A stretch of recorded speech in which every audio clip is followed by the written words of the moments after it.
안녕하세요. 저는 30대 중반에 이혼하고 혼자 5살 아들을 키우는 싱글 대디예요. 7년 결혼 생활의 종지부를 찍은 건 벌써 2년 전이네요. 20대 중반에 패기 넘치던 시절, 캠퍼스 퀸이라 불리던 아내 수진에게 홀딱 반해 결혼했습니다만 결국 남은 건 텅 빈 집과 달아버린 마음뿐이에요. 수진. 그 이름만 떠올려도 씁쓸한 미소가 번진답니다. 대학교 동아리 MT에서 처음 봤던 수진의 해맑은 웃음.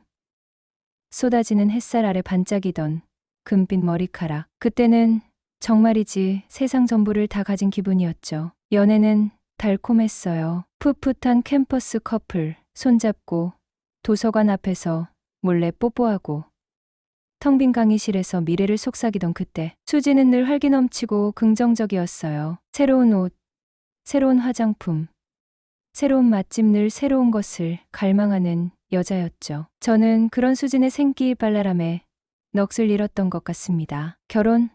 글쎄요. 그때는 사랑 하나면 모든 게 다 해결될 줄 알았으니까요. 지금 생각하면 참 순진했네요. 아니, 어쩌면 철이 없었던 건가요?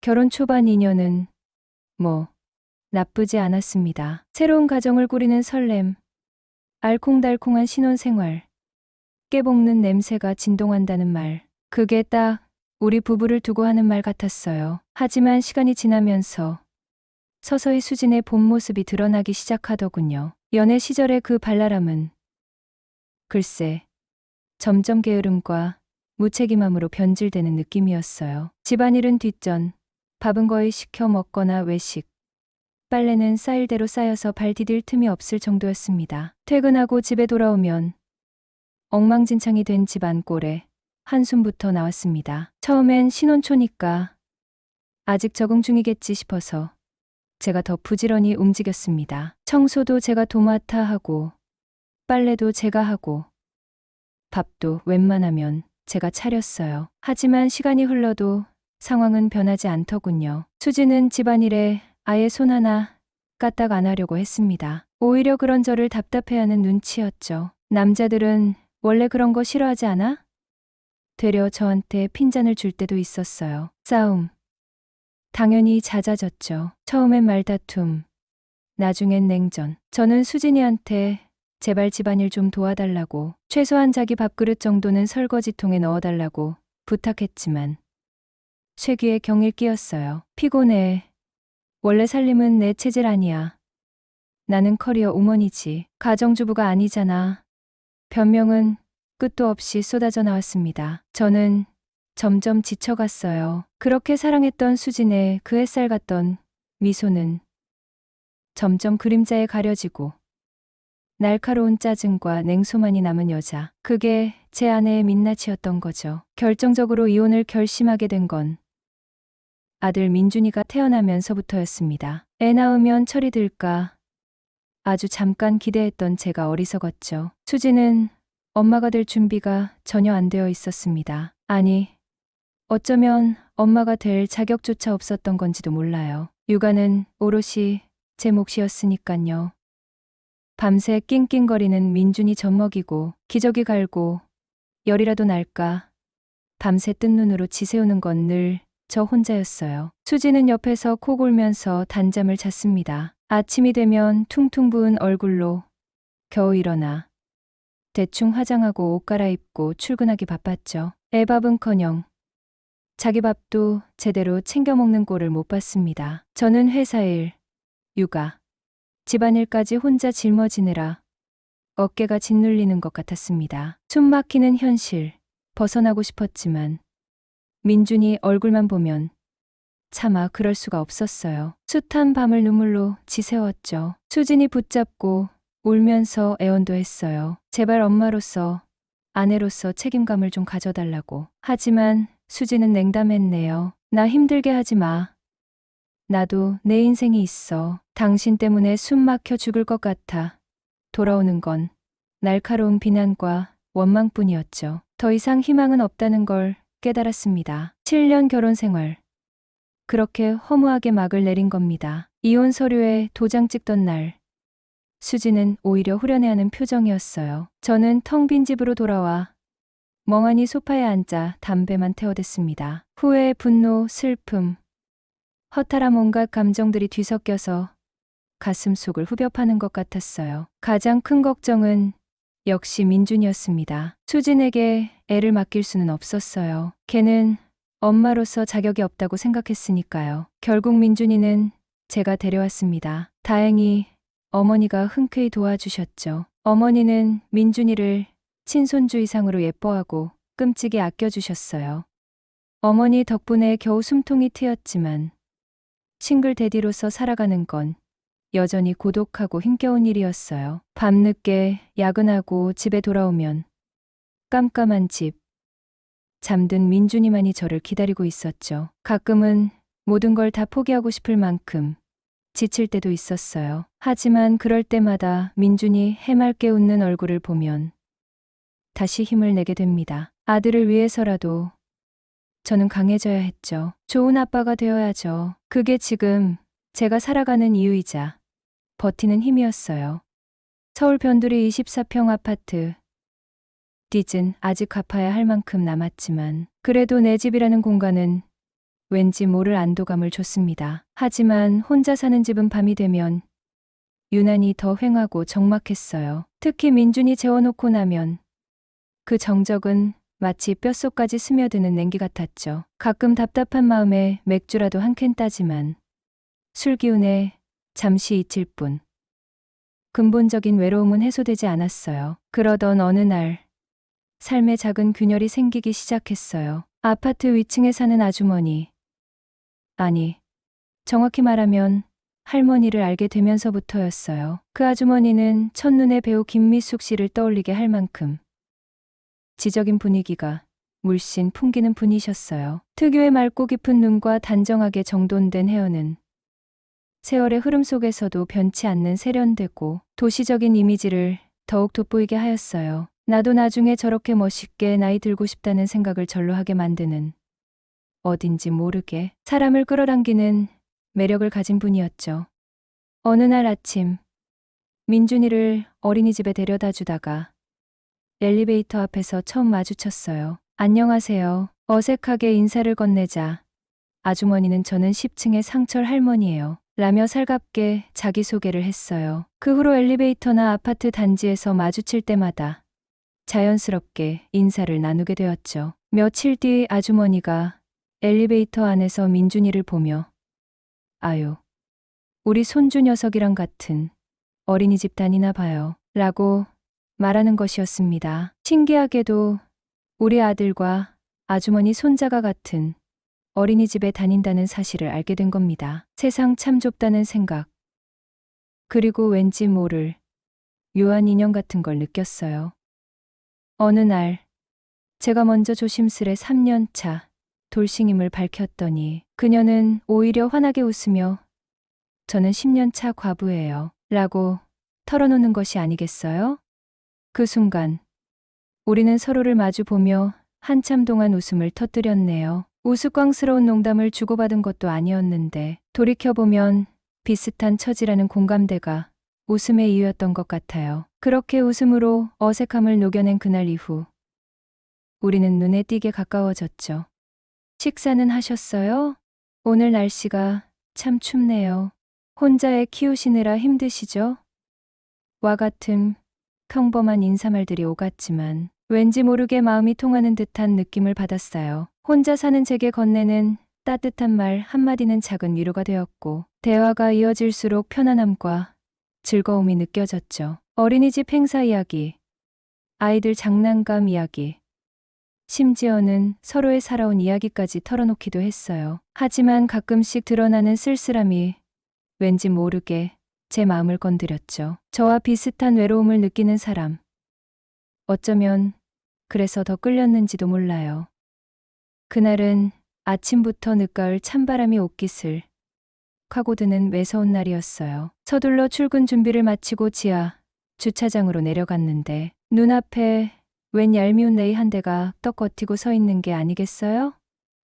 제 차 바로 코앞에 말이죠. 일단 차를 빼려고 앞으로 힘껏 밀어봤습니다. 있는 힘껏 낑낑거렸지만 레이는 미동도 없이 굳건했어요. 설마 하며 혹시나 하는 마음에 보니 역시나 사이드 브레이크가 야무지게 채워져 있더군요. 순간 욱 하고 짜증이 치솟았습니다. 아, 진짜 주차를 도대체 어떻게 하는 거야? 입 밖으로 불평이 터져 나오려는 찰나 며칠 전 아파트 입구에서 슬쩍 봤던 흰색 레이가 불현듯 떠올랐습니다. 왠지 모르게 낯익은 듯한 느낌. 혹시 위층 아주머니 차였나? 혹시나 하는 마음에 레이 앞 유리에 붙어있는 전화번호로 떨리는 손으로 전화를 걸었죠. 아, 죄송해요. 제가 주차를 좀 사이드 브레이크를 안 풀었나 봐요. 정말 죄송합니다. 소화기 너머로 들려오는 목소리는 역시나 위층 아주머니였어요. 예상, 적중. 아니에요. 괜찮습니다. 저 민준이 아빠예요. 어머, 민준 아빠. 아침에 출근해야 하는데 이걸 어째? 잠시만 기다려요. 약 5분 뒤 그녀가 나타났어요. 그런데 이게 웬일입니까? 엘리베이터 문이 열리자 헐레벌떡 뛰어오는 아주머니와 눈이 딱 마주친 거예요. 샤워를 방금 마치고 나왔는지 머리카락 끝이 촉촉하게 젖어 있었고 급하게 뛰쳐나오느라 대충 걸친 듯한 얇은 홈웨어 차림은 늦가을 찬바람에 맥없이 펄럭였어요. 그 추운 날씨에 맨발로 슬리퍼를 질질 끌며 이거 죄송해서 어쩌죠라며 어쩔 줄 몰라 하는 모습에 오히려 제가 더 미안해지는 기분이었죠. 화가 났던 마음은 온데간데 없이 사라지고 안쓰러움과 함께 묘한 죄송함마저 느껴지면서 그녀가 왜 여자로 보였을까요? 며칠 후 민준이가 감기 기운이 있는 것 같아 어린이집에 못 보내고 회사에 연차를 내고 집에서 쉬기로 했어요. 아침에 음식물 쓰레기를 버리러 나가려니 민준이 혼자 집에 둘 수가 없어 운동 삼아 데리고 나갔는데 엘리베이터 앞에서 위층 아주머니와 손자를 또 마주친 거예요. 어머, 웬일이세요? 오늘 눈썰 매장 가는 날 아니었어요? 아, 민준이가 감기에 걸려서요. 아이고, 어쩌나. 우리 손주 녀석도 어제부터 콧물이 줄줄 흐르는 게 감기 기운이 있는 것 같아서 안 보냈어요. 민준이와 아주머니 손자는 금세 로봇 이야기를 하며 쫑알거리기 시작했네요. 아이들의 해맑은 웃음소리를 듣고 있자니 저도 모르게 입가에 미소가 번졌어요. 그러자 아주머니가 뜻밖의 제안을 하더군요. 혹시 괜찮으시면 저희 집에서 애들이랑 같이 놀까요? 저도 집에 혼자 심심했는데 나쁠 건 없었습니다. 어차피 집에서 혼자 TV나 보며 뒹굴 거였고 애들끼리 놀면 심심하지 않을 테니까요. 그렇게 얼떨결에 아주머니 집에 가게 되었죠. 아주머니 집은 우리 집과 똑같은 구조였지만 왠지 모르게 더 따뜻하고 아늑한 느낌이었어요. 햇살이 잘 드는 거실에는 아이들 장난감이 여기저기 널려 있었고 은은한 꽃향기가 기분 좋게 코끝을 간지렸습니다. 혼자 사는 제 집과는 전혀 다른 분위기. 마치 따뜻한 가정집에 초대받은 기분이었어요. 감기 기운이 있어도 애들은 역시 잘 놀더군요. 장난감, 자동차를 굴리고 그림책을 보고 깔깔 웃는 소리가 끊이지 않았어요. 아주머니는 점심까지 손수 차려주셨죠. 따뜻한 콩나물국에 김치, 계란말이 화려한 메뉴는 아니었지만 혼자 대충 끼니를 때우던 저에게는 정말 꿀맛 같았어요. 오랜만에 집밥 냄새를 맡으니 잊고 있었던 따뜻한 가정의 온기가 되살아나는 듯했어요. 민준이도 맛있게 밥을 먹는 모습을 보니 덩달아 기분이 좋아졌습니다. 점심을 먹고 각자 아이들에게 약을 먹였어요. 이제 집에 갈까? 제가 민준이에게 말했습니다. 싫어. 여기서 더 놀 거야. 민준이가 떼를 썼어요. 결국 조금 더 놀다가 아이들 둘 다 낮잠을 재우기로 했네요. 애들은 금세 잠이 들었고 저는 아주머니와 함께 부엌 식탁에 마주 앉았습니다. 혼자 애 키우느라 힘드시죠? 뭐 괜찮습니다. 어머니가 많이 도와주셔서요. 저는 쑥스럽게 대답했어요. 그래도 남자 혼자 살림에 육아까지 보통 일이 아닐 텐데 외롭지는 않으세요? 아주머니의 질문은 왠지 모르게 마음 깊숙한 곳을 꿰뚫는 듯했습니다. 저는 잠시 머뭇거리다 솔직하게 털어놓았습니다. 솔직히 좀 그렇죠. 그 순간 아주머니의 눈빛이 묘하게 달라지는 것을 느꼈어요. 그녀의 눈빛은 따뜻하면서도 어딘가 깊은 슬픔이 깃들어 있어 보였거든요. 한창 때인데 외롭지 않으세요? 그때는 여자가 필요할 나이인데 밤에 혼자 어떻게 자요? 외롭긴 하죠. 그래도 어쩌겠어요. 민준이 키우느라 시간이 나야 말이죠. 여자 만날 시간도 없다니깐요. 허허. 그래. 따로 만나는 애인은 있어요?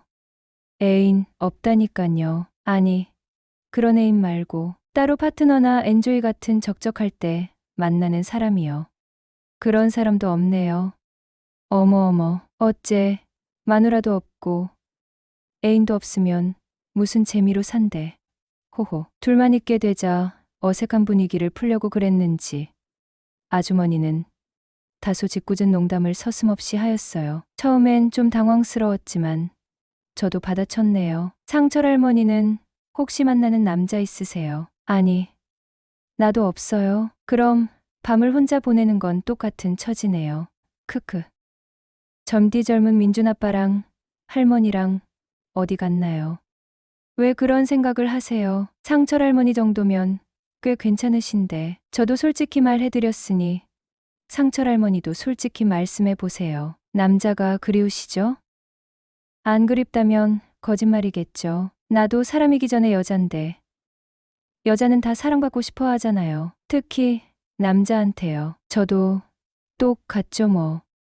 환갑을 넘긴 나이에도 여전히 외로움을 느끼는 여자. 어쩌면 저와 같은 상처를 안고 살아가는 사람일지도 모른다는 생각이 들었네요. 나는 환갑이 넘어도 아직 외로운데 쯔쯔. 이렇게 듬직하고 잘생긴 사람이 왜 애인이 없을까? 아이고, 어째. 아주머니는 능글맞은 말투로 마치 오래된 친구처럼 편안하게 말을 걸어왔어요. 길에서 스쳐 지나갈 때는 그냥 평범한 할머니였는데 분위기 탓이었을까요? 가까이서 보니 왠지 모르게 여성스러운 매력이 느껴지더군요. 세월의 흔적이 고스란히 드러나는 얼굴이었지만 그 주름살마저도 아름답게 느껴질 정도였어요. 순간 콩깍지가 쉰 거죠. 송옥순 씨, 딱 그 스타일이었죠. 털털하고 유쾌하면서도 왠지 모르게 끌리는 묘한 매력이 있는 여자. 저도 모르게 엉뚱한 말이 튀어나왔습니다. 아주머니도 젊었을 때는 인기 많으셨을 것 같아요. 지금도 일이 고우신데 순간 저 자신도 당황했습니다. 제가 왜 이런 느끼한 말을 하고 있는 거지? 하지만 아주머니는 싫어하는 기색 없이 오히려 껄껄 웃으며 아이, 참, 늙은이한테 무슨 그런 낯간지러운 소리를 하면서도 얼굴은 살짝 붉어지는 듯했죠. 쑥스러워하는 모습. 왠지 모르게 귀엽게 느껴졌어요. 아주머니는 웃으며 사과를 깎아주겠다며 주방으로 향했습니다. 저는 멍하니 식탁에 앉아 아주머니의 뒷모습을 바라봤네요. 분명 할머니인데 왜 이렇게 가슴이 두둥거리는 걸까요? 아주머니가 깎은 사과를 식탁에 내려놓는 순간 그녀와 눈이 마주쳤어요. 정적이 흘렀습니다. 민준 아빠, 혹시 많이 외롭거나 하면 언제든지 연락해요. 술친구가 되었던 말동무가 되었던 제가 도울게요. 저는 얼굴이 화끈거리는 것을 느꼈어요. 심장이 쿵쾅거렸네요. 왜냐하면 하지 말아야 할 상상을 하고 말았거든요. 멈출 수 없을 만큼 강렬한 욕망. 낯선 여자에게 느끼는 야릇한 설렘. 오랜만에 느껴보는 감정이라 더 당황스러웠습니다. 둘 중 아무나 들이대면 뭔 일이 생길 것만 같았죠. 이런저런 상황 때문에 둘 다 꾹 참고 있는 느낌이랄까. 아무튼 저는 잊고 지냈던 젊은 날의 혈기가 다시 끓어오르는 것 같았어요. 커피라도 한 잔 더 드릴까요? 아주머니가 어색함을 깨려는 듯 물었습니다. 목소리가 살짝 떨리는 것 같기도 했어요. 아, 네, 감사합니다. 아주머니가 커피를 타는 동안 저는 멍하니 식탁만 바라봤습니다. 손끝이 저릿저릿하고 온몸에 미세한 전류가 흐르는 듯 했어요. 방금 전 외로울 때 연락하라는 그 말. 억눌렸던 욕망이 본물처럼 터져나온 것 같았습니다. 저는 이 여자를 원하고 있었습니다. 저보다 훨씬 나이가 많은, 게다가 아파트 위층에 사는 할머니를. 이 상황 자체가 비현실적으로 느껴졌지만 묘하게 거부할 수 없는 끌림이 있었어요. 아주머니가 커피를 내밀었습니다. 저는 엉겁결에 커피잔을 받아들었습니다. 따뜻한 커피잔이 손에 닿는 순간 아주머니의 손가락이 제 손등을 스치는 것을 느꼈죠. 순간 온몸에 소름이 쫙 돋았어요. 그리고 그 다음은 정말이지 정신없이 흘러갔습니다. 마치 무언가에 홀린 듯 저도 모르게 손을 뻗어 아주머니의 손을 잡았더니 그녀는 아무런 말도 없이 절 자기 방으로 데리고 들어가더군요. 저는 저항하지 않았어요. 아니, 오히려 아주머니의 손길을 더 갈망하고 있었는지도 몰라요. 그녀의 손이 제 손등을 부드럽게 쓸어내리자 온몸에 전율이 흘렀습니다. 숨소리가 가빠지고 심장이 미친 듯이 쿵쾅거렸어요. 이성을 잃은 사람처럼 저도 모르게 아주머니에게 다가갔죠. 어쩌면 우리는 서로에게 필요한 존재였는지도 몰라요. 외로운 싱글 대디와 홀로 손자를 키우며 외로움을 느끼는 할머니, 나이 차이는 숫자에 불과할 뿐 우리는 서로의 빈자리를 채워줄 수 있을지도 모른다는 생각이 들었죠. 그리고 우린 건너지 말아야 할 강을 건너고 말았네요. 문제는 다음 날부터였어요. 원나잇 같은 경우는 한 번 보고 말 사이였지만 위층 아주머니는 앞으로 계속 마주쳐야 할 이웃이었으니까요. 더군다나 우리 아들과 그 집 손자는 함께 자라날 아이들이고 드라마처럼 아주머니와 가정을 꾸릴 것도 아니고 이건 그냥 미친 짓이었죠. 하지만 이미 돌이킬 수 없다는 것을 알았습니다. 상상 이상으로 좋았던 거예요. 마치 빠져나올 수 없는 덫에 걸린 기분이었네요. 집에 돌아와 샤워를 하고 침대에 누웠지만 잠은 오지 않았습니다. 온통 아주머니 생각뿐이었어요. 오늘 있었던 일, 그녀의 몸, 그녀의 목소리, 그녀의 눈빛 머릿속에서 떠나질 않았거든요. 파트너도 아니고 애인이라고 하기에는 나이 차이가 너무 컸고 무엇보다 아들에게 죄짓는 느낌이 들었어요. 앞으로는 절대 그러지 말아야지. 머리로는 수없이 다짐했지만 왠지 모르게 또 아주머니와 그런 자리를 갖게 될 것 같다는 불안한 예감이 들기도 했죠. 아니, 어쩌면 불안함보다는 은근한 기대감이었는지도 몰라요. 금지된 사랑, 위험하지만 멈출 수 없는 끌림.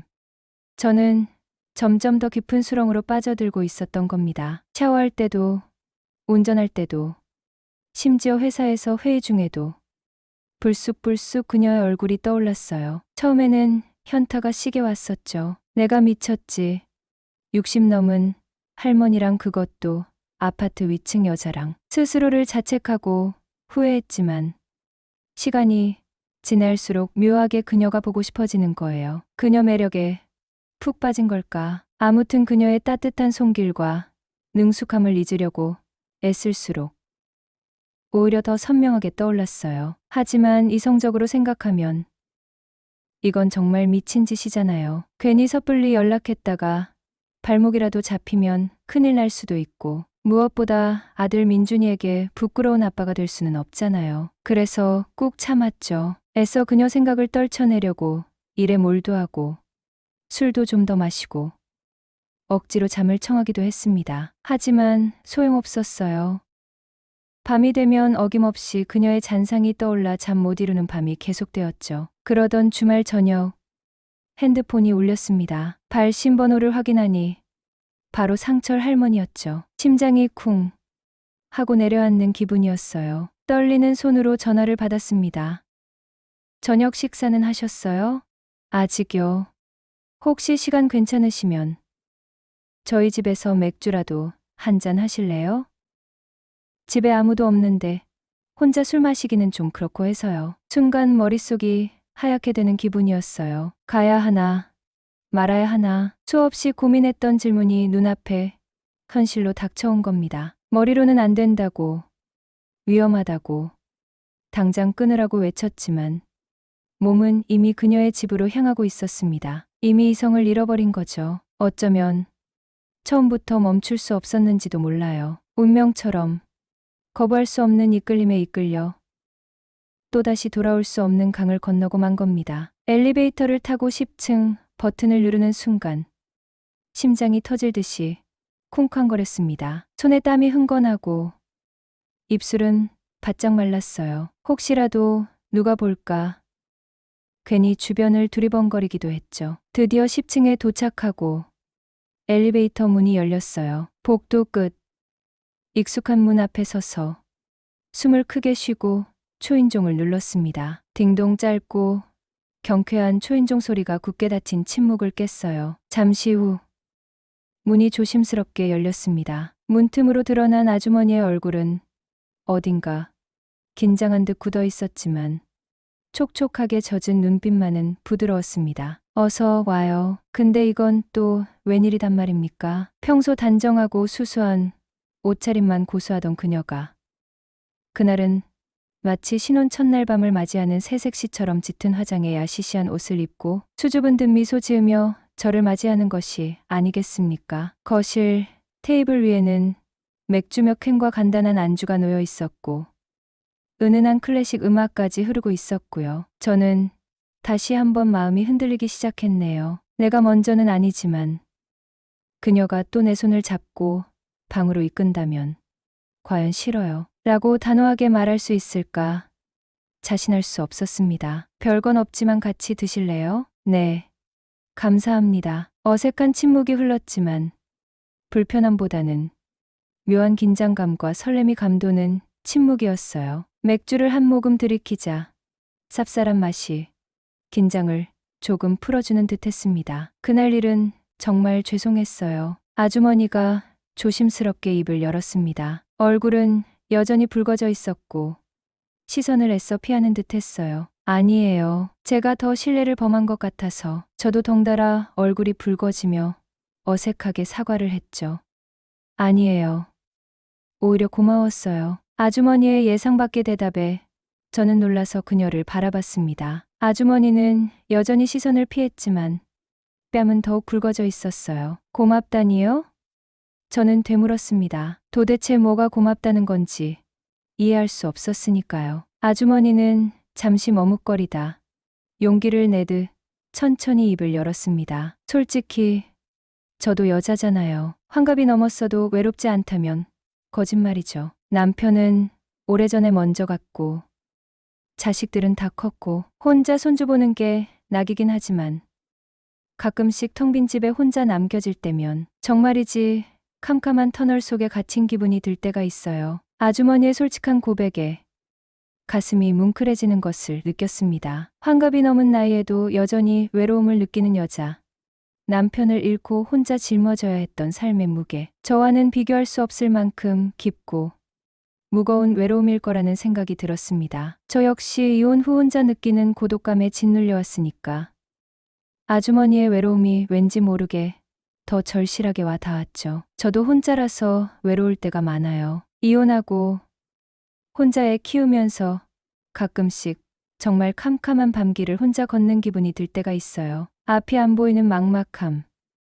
텅 빈 집에서 느껴지는 적막감 술 없이는 잠들기 힘들 때도 많고요. 우리는 서로의 눈을 마주 봤습니다. 서로의 눈빛 속에서 같은 외로움, 같은 상처, 같은 갈망을 읽을 수 있었죠. 나이 차이는 컸지만 우리는 같은 감정을 공유하고 있었던 겁니다. 어쩌면 우리는 서로의 외로움을 달래줄 수 있는 존재인지도 모른다는 희미한 희망이 싹트기 시작했습니다. 힘드셨겠어요. 아주머니의 따뜻한 위로 한마디에 굳게 닫혀있던 마음의 빗장이 스르륵 풀리는 듯했습니다. 사실 그날 이후로 밤새 잠을 설쳤어요. 저도요. 계속 아주머니 생각만 나더라고요. 저도 그래요. 그 짧은 한마디에 우리는 서로의 마음을 확인한 듯한 기분이 들었어요. 더 이상 숨길 필요도 망설일 필요도 없다는 것을 직감적으로 알 수 있었죠. 더 이상 숨길 것도 감출 것도 없다는 것을 알 수 있었어요. 우리는 서로에게 솔직해지기로 한 겁니다. 위험하지만 멈출 수 없는 사랑. 금지된 열매를 탐하는 짜릿함. 우리는 그 유혹에 완전히 빠져들고 있었던 겁니다. 솔직히 말해서 당신 남자로서 정말 매력적이에요. 듬직하고 따뜻하고 그리고 왠지 모르게 섹시해요. 아주머니의 솔직한 칭찬에 얼굴이 화끈거리는 것을 느꼈습니다. 나이 든 여자에게서 듣는 섹시하다는 말. 유하게 짜릿하고 기분 좋았어요. 아주머니도 정말 아름다우세요. 세월이 흘러도 아주머니의 아름다움은 변하지 않은 것 같아요. 이 감정을, 이 순간을 놓치고 싶지 않았어요. 저는 몸을 일으켜 아주머니에게 다가갔습니다. 그리고 다시 한번 그녀의 입술에 입을 맞췄습니다. 서로의 마음을 확인한 후라 망설임도 어색함도 없었어요. 정말 좋았어요. 저도요. 짧은 대답이었지만 그 한마디에 모든 감정이 담겨 있는 듯 했어요. 제 인생에 다시 봄날이 찾아온 겁니다. 30 후반, 뜻밖의 봄날, 위층 여자, 그녀와의 은밀하고 위험하지만 너무나 달콤한 사랑이 시작된 순간이었죠. 행복은 목적지가 아니라 여정이다.